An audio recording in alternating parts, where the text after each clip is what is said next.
आप देख रहे हैं अपना बिहार। 2023 में सीएम बनने के आरजेडी नेताओं के बयानों को तेजस्वी यादव ने खारिज कर दिया। तेजस्वी ने कहा, ना ही मेरी लालसा है और ना ही कुछ बनने की हड़बड़ी। साथ ही तेजस्वी ने लोगों से ऐसे बयानबाजी से बचने की अपील की है। हमारी सरकार जो है बहुत ही बढ़िया ढंग से चल रही है और कुछ बयान इधर से उधर आते रहते हैं। इस सारे बयानों से लोगों को बचना चाहिए। हमारी कोई लालसा नहीं है कुछ बनने की और हमें कोई हड़बड़ी नहीं है। हमारा बस एकमात्र लक्ष्य था कि भाजपा को और आरएसएस को हम लोग गद्दी से कैसे हटाने का काम करें। बिहार की धरती से हम लोगों ने हटाया, अब देश के जो सेंट्रल गवर्नमेंट है वहाँ से हम लोगों को हटाना है। और आदरणीय नीतीश कुमार जी के नेतृत्व में हमारी सरकार जो है चल रही है, बखूबी ढंग से चल रही है। किसी बात की हड़बड़ी नहीं है, कोई लालसा नहीं है, तो औरों को भी इस तरह के बयान से बचना चाहिए। हालांकि जो चाहने वाले लोग होते हैं, समर्थक होते हैं, इस तरह का बयान जो है वो बोलते रहते हैं। दरअसल नीतीश कुमार 2024 चुनाव के लिए पूरे विपक्ष को एकजुट करने के लिए मिशन मोड में है, लेकिन 2024 से पहले 2023 में ही बिहार की सियासत में बड़ा फेरबदल होने वाला है, जिसका इशारा गुरुवार को बिहार आरजेडी के अध्यक्ष जगदानंद सिंह ने किया था। जगदानंद सिंह के इस बयान के बाद बिहार की सियासत में घमासान छिड़ गया है। पहले आरजेडी के प्रदेश अध्यक्ष जगदानंद सिंह ने कहा, फिर भाई वीरेंद्र ने। आरजेडी नेताओं के बयान पर जवाब देने में जेडीयू नेताओं के पसीने छूट रहे हैं। बिहार में सबसे ज्यादा नौजवान है और सबके पसंदीदा तेजस्वी प्रसाद यादव है। इंतजार कर रहा है नीतीश का और बिहार इंतजार कर रहा है तेजस्वी का। तो ऐसे बयानों को नोटिस नहीं लेते। 9 अगस्त को बिहार की सियासत में चाचा भतीजे का मिलन हुआ। 10 अगस्त को चाचा सीएम और भतीजा डिप्टी सीएम बन गया। लगा जैसे बिछड़ा हुआ सियासी परिवार बिहार में विकास की बयार बहाने के लिए एक हुआ है, लेकिन 1.5 महीने में ही विकास के बीच सीएम की कुर्सी आ गई। तो देश इंतजार कर रहा है नीतीश का और बिहार इंतजार कर रहा है तेजस्वी का। भतीजे की पार्टी ने चाचा को पहले आश्रम जाने की सलाह दी। 2025 में मुख्यमंत्री बनाइए तेजस्वी को, उसके बाद आश्रम खोलिए, हम भी उस आश्रम में आपके साथ जाएंगे। फिर केंद्र की राजनीति करने का सपना दिखाया। तो देश इंतजार कर रहा है नीतीश का और बिहार इंतजार कर रहा है तेजस्वी का। और आखिरकार भतीजे के लिए सीएम की कुर्सी छोड़ने का दबाव बनाया जाने लगा। माननीय मुख्यमंत्री जी खुद उनको ताजपोशी करेंगे और वो केंद्र की राजनीति में जाएंगे, खुद वो ताजपोशी करेंगे। आरजेडी नेता बार बार ये बात कह रहे हैं कि नीतीश कुमार 2024 से पहले तेजस्वी को सीएम की कुर्सी सौंपकर केंद्र की राजनीति में चले जाएंगे। आरजेडी नेताओं की ये बात जेडीयू नेताओं को हंसुआ के ब्याह में खुरपी का गीत जैसा लग रहा है। उनका बयान किसी बुजुर्ग पिता के उस एक्शन की तरह है जो किसी भय आशंका के कारण जल्दी जल्दी में अपना बेटा या अपनी बेटी की शादी को निपट लेना चाहता है। ऐसा कहीं ऐसी कोई बात ही नहीं, हम लोगों की जानकारी में ऐसी कोई बात नहीं थी। तेजस्वी के लिए आरजेडी नेताओं की फील्डिंग जेडीयू के राष्ट्रीय अध्यक्ष ललन सिंह को इतनी नागवार गुजरी कि वो मीडिया कर्मियों से ही झल्ला पड़े, जबकि प्रदेश अध्यक्ष से जवाब देते नहीं बना। अरे छोड़िए ना, आपको जिसे पूछना है पूछिए। यहाँ हम आते हैं पार्टी दफ्तर बाइट देने के लिए, हम अपना पार्टी का काम कर रहे हैं। बाकी प्रदेश अध्यक्ष से बात करिए, प्रदेश अध्यक्ष से बात करिए। हमारे राष्ट्रीय अध्यक्ष जा रहे हैं वही ऐसे बयानों को नोटिस नहीं लेते। सवाल है कि क्या एनडीए से अलग होते समय जेडीयू और आरजेडी के बीच सीएम पद को लेकर कोई अंदरूनी समझौता हुआ था? अगर नहीं तो फिर आरजेडी की तरफ से नीतीश कुमार पर तेजस्वी को सीएम बनाने का इतना दबाव क्यों? न्यूज 18 के लिए पटना से शैलेंद्र कुमार और धर्मेंद्र के साथ ब्यूरो रिपोर्ट। केंद्रीय गृह मंत्री अमित शाह 11 अक्टूबर को छपरा आएंगे। वे सिताबदियारा में लोकनायक जयप्रकाश नारायण की जयंती समारोह पर आयोजित होने वाले कार्यक्रम में शामिल होंगे। अमित शाह अमनौर भी जाएंगे, जहां वे 2 कार्यक्रमों में शामिल होंगे। कार्यक्रम की तैयारियों का जायजा लेने बिहार बीजेपी अध्यक्ष डॉक्टर संजय जायसवाल छपरा पहुंचे। साथ ही एक सभा को भी उन्होंने संबोधित किया। 11 तारीख को माननीय गृह मंत्री अमित शाह जी सिताबदियारा आएंगे और वहां आकर के जयप्रकाश जी को श्रद्धांजलि व्यक्त करेंगे। और उसी के सिलसिले में आज मेरा जिले में आना हुआ है। और जिन लोगों ने के लिए जयप्रकाश नारायण जी ने अपना सारा जीवन दे दिया, आज उन्हीं के सारे शिष्य कांग्रेस के गोदी में बैठ करके और राजनीति कर रहे हैं। इससे बड़ा दुर्भाग्य बिहार का कुछ नहीं। बीजेपी के एक भारत श्रेष्ठ भारत कार्यक्रम के तहत पटना में सांस्कृतिक कार्यक्रम का आयोजन हुआ। बिहार बीजेपी मुख्यालय में आयोजित कार्यक्रम में पार्टी के कई बड़े नेता और कार्यकर्ता शामिल हुए।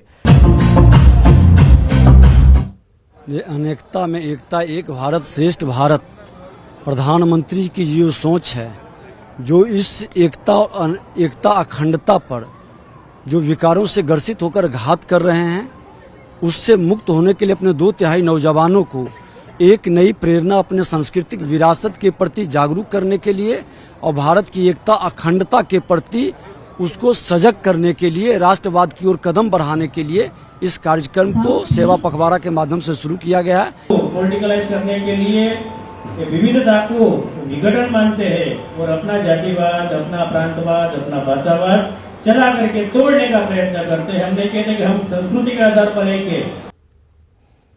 लखीसराय से खबर, जहां नक्सलियों की बड़ी साजिश को नाकाम कर दिया गया है। पीरी बाजार थाना क्षेत्र के लहसोरवा जंगल से बरामद आईईडी बम को डिफ्यूज कर दिया गया।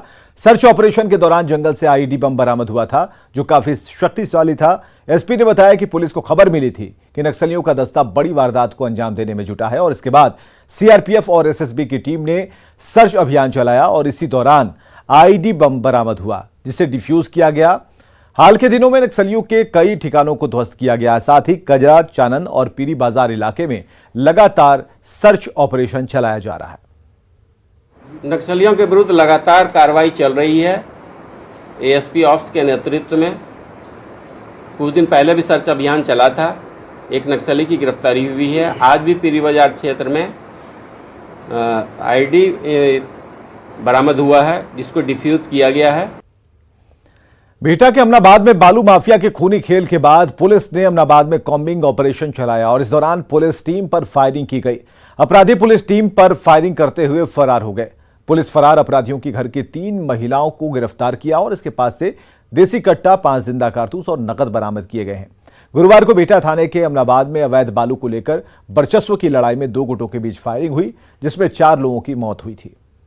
जब हम श्री राय, जो इसमें एक मुख्य आरोपी हैं, एक वहाँ पे अपना एक गिरोह चलाते हैं, उनके घर पे जब रेड की गई तो उनके द्वारा पुलिस पार्टी पे फायरिंग की गई। उनके 2 पुत्र, उनके अन्य सहयोगी, उनके चचेरे भाई गोपाल राय, उनके द्वारा पुलिस के ऊपर फायरिंग की गई। जब उनको चेस किया गया तो उसके क्रम में वो भागने में सफल रहे, लेकिन भागने के क्रम में उनकी पत्नी लक्ष्मीन्या देवी, उनकी 2 बहू मुन्नी कुमारी और विनीता देवी, उन तीनों को एप्रीहेंड किया गया, उन तीनों को अरेस्ट किया गया। जब उनके अन्य ठिकानों पर छापेमारी की गई तो उसमें 1 देसी कट्टा, 5 जिंदा कारतूस व कुछ नगद राशि उनके घर से, उनके अन्य ठिकानों से बरामद किया गया। उसके बाद एक मेजर कॉम्बिंग ऑपरेशन फोर्स को यूज़ करके उनके पूरे एरिया में किया गया। बिहटा और पूर्णिया में एयरपोर्ट को लेकर मंत्री संजय झा 3 अक्टूबर को दिल्ली जाकर केंद्रीय नागरिक उड्डयन मंत्री से मुलाकात करेंगे। संजय झा ने कहा कि केंद्र ने जितनी जमीन मांगी थी उतनी दे दी गई, फिर एयरपोर्ट को लेकर क्या अड़चने हैं, इसे लेकर बातचीत होगी। मंत्री हैं सिविल एविएशन के, और उस समय बताया गया कि 2 अक्टूबर तक वो बाहर है, और आज ही उनका मैसेज आया है कि 3 अक्टूबर को उन्होंने समय दिया है, और 3 अक्टूबर को जो बिहटा में एयरपोर्ट बनना है, या जो पूर्णिया का एयरपोर्ट बनना है, या जो दरभंगा के एयरपोर्ट में 30,000, 35,000, 37,000 रुपये किराया हो गया है, इन सब इशूज पर मैं 3 अक्टूबर को बिहार सरकार के तरफ से जा कर के मिल रहा हूं उनसे, और जो हमारे इशूज हैं उनके सामने रखूंगा। बेगूसराय के बछवाड़ा में लोगों ने एक शख्स को खंभे से बांधकर पीटा। मामला रानी 2 पंचायत के बेगम सराय गांव का है। मोहम्मद यासीम नाम के जिस शख्स की पिटाई की गई, वो अपनी पत्नी की पिटाई कर रहा था और उसी दौरान बीच बचाव करने आई अपनी भाभी पर कुल्हाड़ी से हमला कर दिया। पास पड़ोस के लोगों ने पहले तो घायल महिला को अस्पताल भेजा और फिर आरोपी को खंभे में बांधकर बुरी तरह पीटा। खबर पाकर पुलिस मौके पर पहुंची, लेकिन लिखित शिकायत नहीं होने पर आरोपी के खिलाफ कोई कार्रवाई नहीं की गई। हालांकि लोगों की पिटाई से उसे अपनी गलती का एहसास जरूर हो रहा है।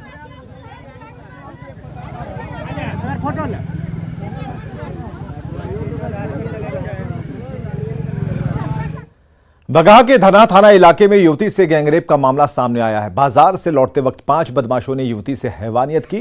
पीड़ित के बयान पर महिला थाने में एफआईआर दर्ज की गई है। पीड़ित ने आरोपियों पर रेप का वीडियो बनाने का भी आरोप लगाया। पुलिस ने शक के आधार पर 2 युवकों को हिरासत में लिया है।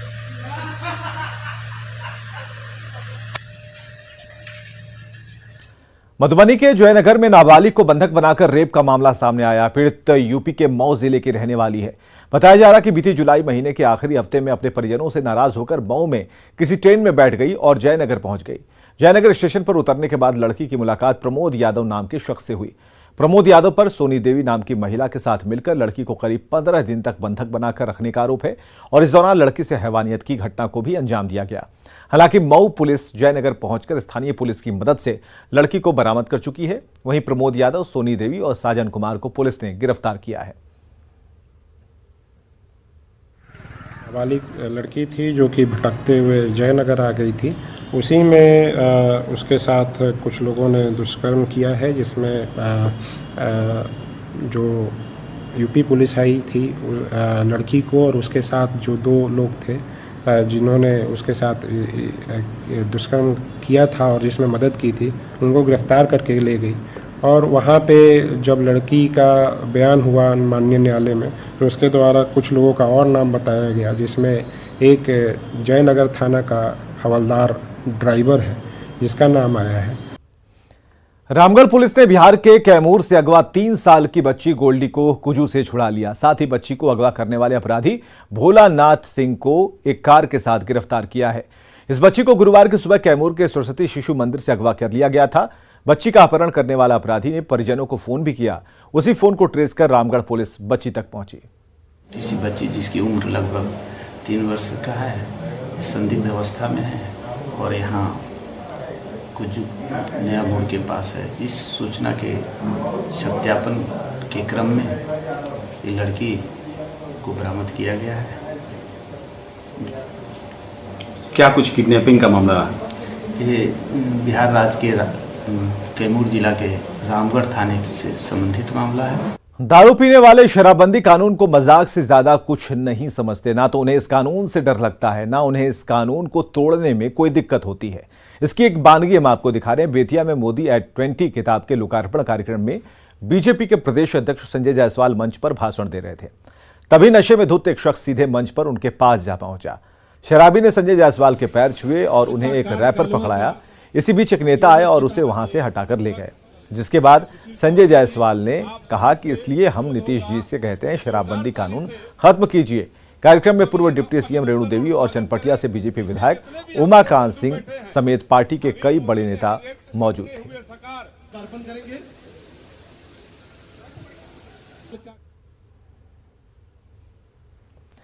वैशाली में उत्पाद विभाग की टीम ने एक ऐसे डॉक्टर को गिरफ्तार किया जो दवा से दारू बनाता था। चिंता वाली बात है कि गिरफ्तारी के बाद आरोपी डॉक्टर पुलिस की पकड़ से फरार हो गया। दवा वाले डॉक्टर तो बहुत मिलते हैं, आज दारू वाले डॉक्टर से मिल लीजिए। नाम है सुरेश कुमार। कारनामा दवा से दारू बनाना। कैसे बनाते हैं, मतलब क्या क्या सामान लगता है? क्या दवा से बनता है? कैसे दवा से बनता है? दवा से कैसा दवा? जो डाइल्यूशन चाइना है उससे बनती है। हाजीपुर के हरिहरपुर में डॉक्टर साहब की क्लिनिक देख लीजिए। आगे अस्पताल का बोर्ड, पीछे पोल्ट्री फार्म और बीच में दारू की फैक्ट्री। डॉक्टर साहब ने डॉक्टरी पढ़ते पढ़ते दारू बनाने का फॉर्मूला कब सीख लिया, किसी को पता भी नहीं चला। लेकिन जब बिहार में शराबबंदी हुई तो इन्होंने आपदा को अवसर में बदल दिया। होम्योपैथिक दवाई से शराब का टेट्रा पैक बनाया और कई केमिकल्स को मिलाकर ब्रांड वाली शराब की नकल उतार दी। तो ये आप कैसे सीखे? आप तो डॉक्टरी सीखे हुए हैं। ऑर्गेनिक के हिसाब से। गुप्त सूचना पर पुलिस ने डॉक्टर की क्लिनिक पर छापा मारा तो सबके होश उड़ गए। बड़े बड़े ब्रांड के रैपर, बॉटल और पैकिंग वाली मशीन के साथ साथ भारी मात्रा में शराब और शराब बनाने का सामान भी बरामद हुआ। लेकिन हद तो तब हो गई जब उत्पाद विभाग के शिकंजे में फंस चुके डॉक्टर साहब देखते ही देखते गायब हो गए और पुलिस खेतों की खाक छानती रही। दारू वाला डॉक्टर कैसे हुआ फरार? खुद भागा या डॉक्टर को भगाया गया? क्या डॉक्टर को भगाने की कोई डील हुई? अगर हुई तो ऐसी लापरवाही पर कब होगी कार्रवाई? न्यूज़ 18 के लिए हाजीपुर से प्रफुल्ल की रिपोर्ट। और एक बड़ी खबर आ रही है, बिहार का मोस्ट वांटेड मंटू शर्मा गिरफ्तार कर लिया गया। उत्तर बिहार का सबसे बड़ा सरगना मंटू शर्मा गिरफ्तार किया गया है। मुंबई में विशेष टीम ने गिरफ्तार किया मंटू शर्मा को। कई राज्यों में मंटू शर्मा की पैठ है। रंगदारी मामले में सामने आया था मंटू शर्मा का नाम और मुंबई से अब मंटू शर्मा को पटना लाया जा रहा है।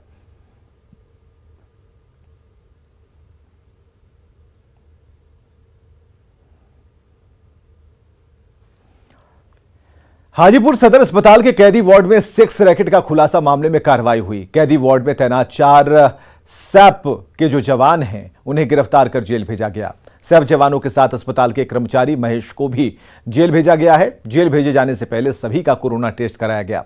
कैदी वार्ड में तैनात सैप जवानों पर लापरवाही बरतने का आरोप है। वहीं सदर अस्पताल के कर्मचारी महेश पर उस कमरे का दरवाजा खोलने का आरोप है जिस पर कमरे में कैदी अमित एक महिला के साथ आपत्तिजनक हालत में मिला था।